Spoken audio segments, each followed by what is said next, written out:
welcome back to my channel. Today I'm going to be doing my February update for my Shop My Stash for 2019.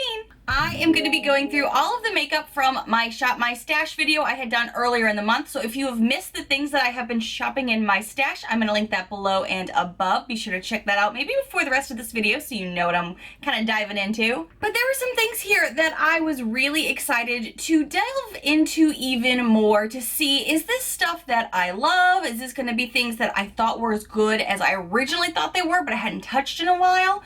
And some of these are new things that I've gotten from Boxycharm. How do I feel about them now that I've made them like dedicated products? You know what I mean? Where I've delved into them, tried them different ways, so many things. So, where to begin? I did make it my mission this month to try some more face masks, and I absolutely have been. I try not to use them too often though, because I do have more sensitive skin and I'm prone to acne. So there was a couple of masks that I did try this month that I really enjoyed because I'm trying to get more into my skincare regime a little bit. This was just more of like giving my skin some love. Powder that I got from Boxycharm a while ago, I really loved, and I really thought, I haven't dedicated enough time to this lately. Let me delve into it.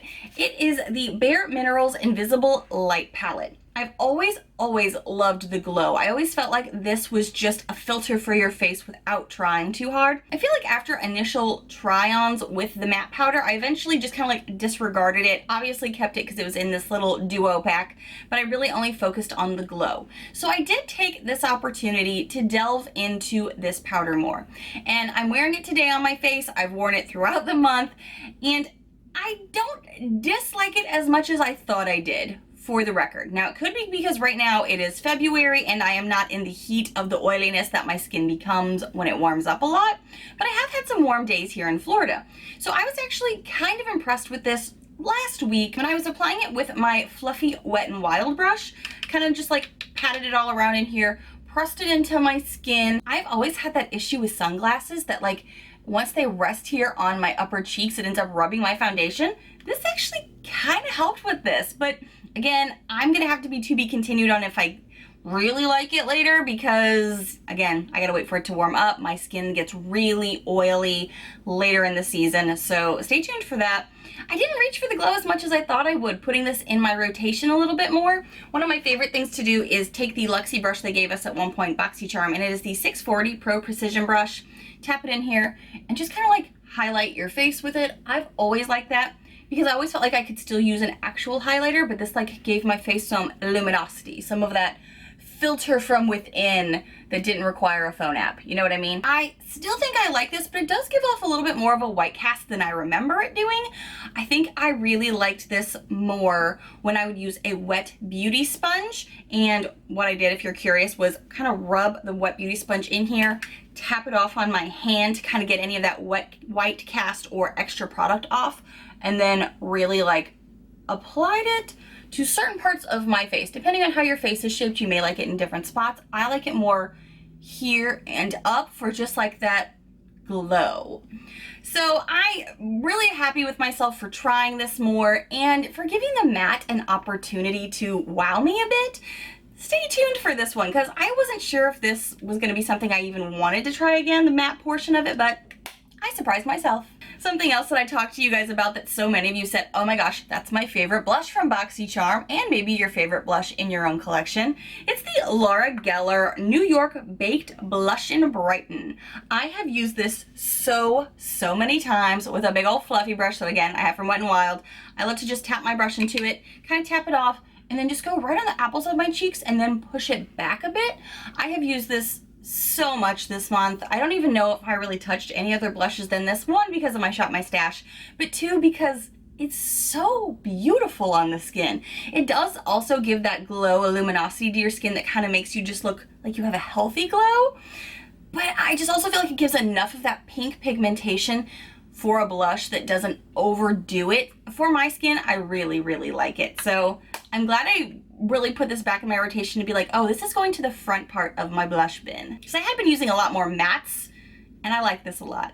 I showed you guys this bronzer in my first introductory video to this Shop My Stash series. It's already got fallout. This is what I'm thinking of immediately. I'm like, there's a lot of fallout. This is just my finger. It's It's a little cakey on my finger. I don't know if you can see everything here. And it is the ColourPop, and I think we decided this is the Afternoon Delight bronzer.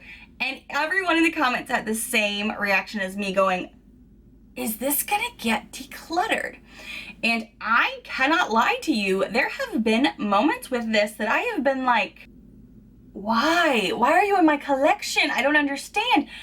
But then I put it on my face, and gosh dang it, I think it still looks good. It's just so messy to deal with. But let me tell you a little something. I did some digging for us. I went on ColourPop's website, and as I was reading the reviews there, so many people had such varying reactions that I think I have the first run formula, and I think it's changed. Now, I could be wrong. Don't come for me, ColourPop. We don't even know who I am, but you know what I'm saying. I have the initial launch of this product when it came out in a little compact, and a lot of people are saying now it comes out in a single, it doesn't come in a compact, and a lot of people were also saying they didn't feel like it was pigmented enough, and I think it's so pigmented that I actually have been using it this whole month as a combination contour bronzer, because it is so deep, and maybe it's because of my skin tone. We're going to keep that out there too. Come warmer weather, when I've got more of a glow, more of a natural tan, maybe I'll do an update. But this absolutely will kind of like give me that contour cut look that I want for a higher lift of a cheekbone that I really don't have. And also then with a fluffy brush, go back in and give it some warmth and glow to my face. Now, this is not a shimmer. This is a full matte bronzer. But it is so unimpressive when you swatch it on your finger. It looks cakey. It looks orangey.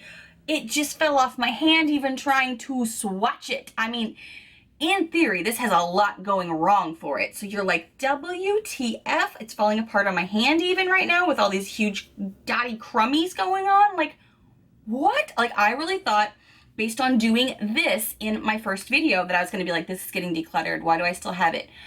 But on my face, it looks really good. I really think it also can go natural as well. As much as I'm saying it's crazy pigmented and I can make it a contour bronzer combo, if I just go in with only like a fluffy bronzer brush and just kind of go right here, it actually does really good of just going with my skin. Now, it has a red undertone, and I've always kind of said red undertones tend to go well with my vibe, my skin. Maybe that's helpful with it.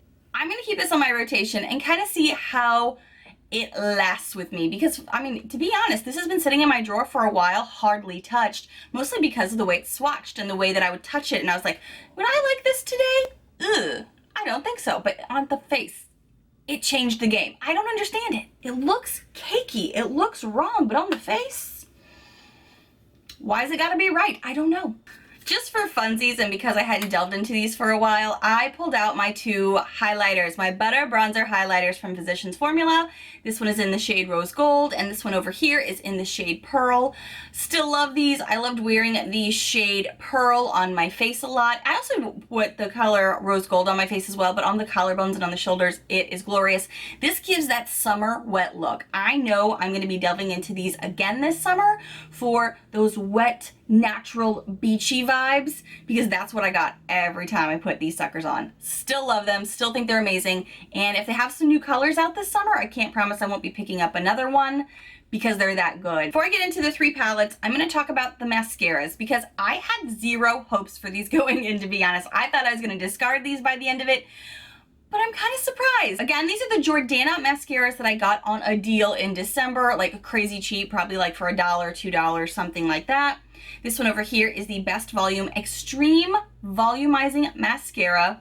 And over here is the Jordana Best Lash Extreme Volumizing. Purple, green. That's kind of how I associated them in my drawer, but also this one's crazy big. Huge, huge wand.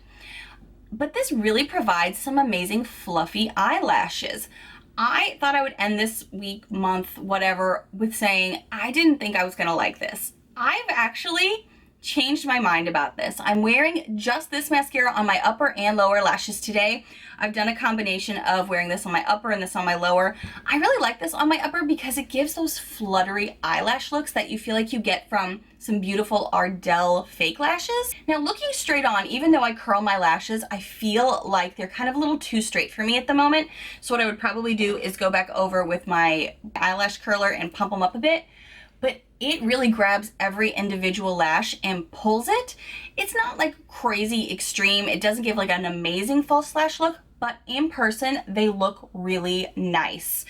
I like the fluffiness of it. So many mascaras grab multiple like lashes, pull them together to create one thick one. I actually like the differentiation of this where it'll kind of like grab each one, separate them, and give a fluffy flutter look. I think it's really cute and I like this a lot. This Best Lash Extreme, the little purple guy here, is way more defined. I feel like it is good for detailing those lower lashes, those in the corner spots. So I was really surprised by this one as well. I thought I was gonna like discredit both of these and be like, not buy them again. I would definitely buy this one again. Maybe this one if it's on sale, but I think I'd buy this one again for sure. Let's talk about the eyeshadow palettes. You know you want to know. I was really even curious. Even this week I was like, I don't know what I'm going to say about these because there's two that I'm still like not completely in love with, to be honest. But let's start with the one that so many of you were asking about, and it is the Zodiac Love Signs palette. I got this at the end of last year. This is a BH Cosmetics palette that is huge. I mean, look at it. But it's so glorious. I've worn this a few times on camera. I've done a few looks with this.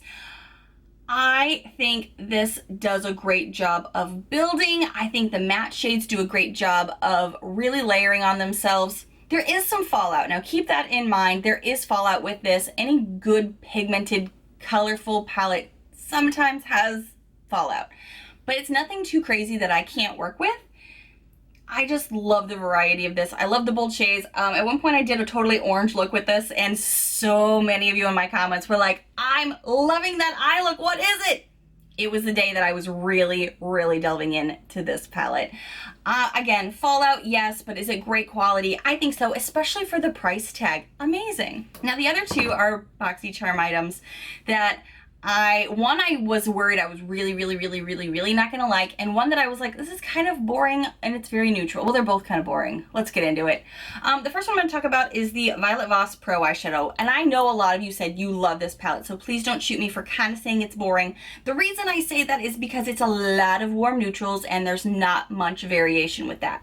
So when I was coming up with eye looks, I really had to depend on other things if I was gonna go bold. Because as I said before, on camera, a basic eye look, kind of like what I'm wearing today, yeah, it looks really nice in day-to-day person when you're at the store, when you're meeting friends.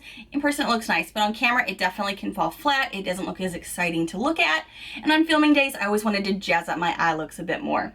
I wanted to delve more into some of the red shades that I hadn't before and some of the more like chocolatey shades. Now there is fallout with this as well, so everything kind of today has some fallout to it. I really delved into this, and if I can get some picture inserts, I will. I delved into this Thanks a Lot Tay a lot because that was like the base look for so much of this.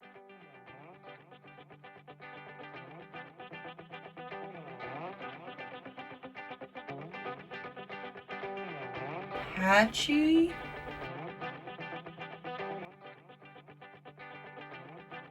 I don't feel like it's going on very smooth, but I can buff it if I take a lot of time into it. I don't know if I pick this again. This is way more. This looks like it's going to be burgundy on my face. It looks so pink.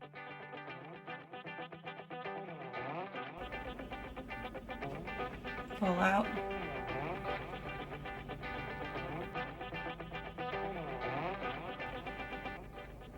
Fallout. Okay. I like this okay. Is this going to be something I reach for personally on every filming day? No. Is this something that I would use on a day-to-day basis when I'm running to the grocery store? Absolutely. If I was still going to an office on a daily basis, I could easily reach for this and get a beautiful put-together look. I felt like some of the shades didn't blend as well. Brownie Points for some reason gave me some sass over here. It seemed a little patchy, but I could eventually blend it out. I have a few clips of when I was trying to use this, and there's just some parts of this that it does well. It's just not my absolute favorite palette. I'm sitting here swatching on my hand, and so many of the shades that I reach for are like almost the exact same, which is why I kind of feel like this palette and this palette aren't necessarily my favorites, because there is a lot of repetition in kind of both of these. Because I mean, for as big as this one is too, that for me is a little disappointing. Yeah, there's a little bit of different styles, maybe some satins versus mattes versus shimmers, but this is like, I was just reaching for these and I was like, wow, this is like all the same. And then you kind of getting over here into the darker shades. They're not bad. They're just, ooh, some of them are really inconsistent too. Teddy Bear is actually more inconsistent than I thought too in the Violet Voss palette. I think this is fun to play around with, but I do think it's not like my holy grail. And again, I kind of don't get really inspired with this, especially for filming days. And I was trying to really mix up my looks this month, and it was really hard, especially with this one. I actually tried to film a little bit of insert footage of me using this palette. This is the Tarte Rainforest of the Sea Volume 3 palette. And now a lot of you know, and a lot of you were really anxious to see how I felt about this at the end of the month. This palette is so one note for me. The only real look I could get out of this was one look. And I know you're like, Nichole, there's like multiple colors there. Come on, you could do better. I tried using just this palette alone without any support from other palettes, and that was just a struggle a lot. I can only get one look from it, to be honest. But the only really like crease shade or like dramatic transition shade we had in here was the shade Malibu, this dark shade. So I would put it on my finger, build it up into the crease. Sometimes I'd use a brush too to kind of like blend it out, but really with fingers it does a great job of like finally showing that pigment. But if you just do a brush, it takes a lot longer to achieve a deeper look.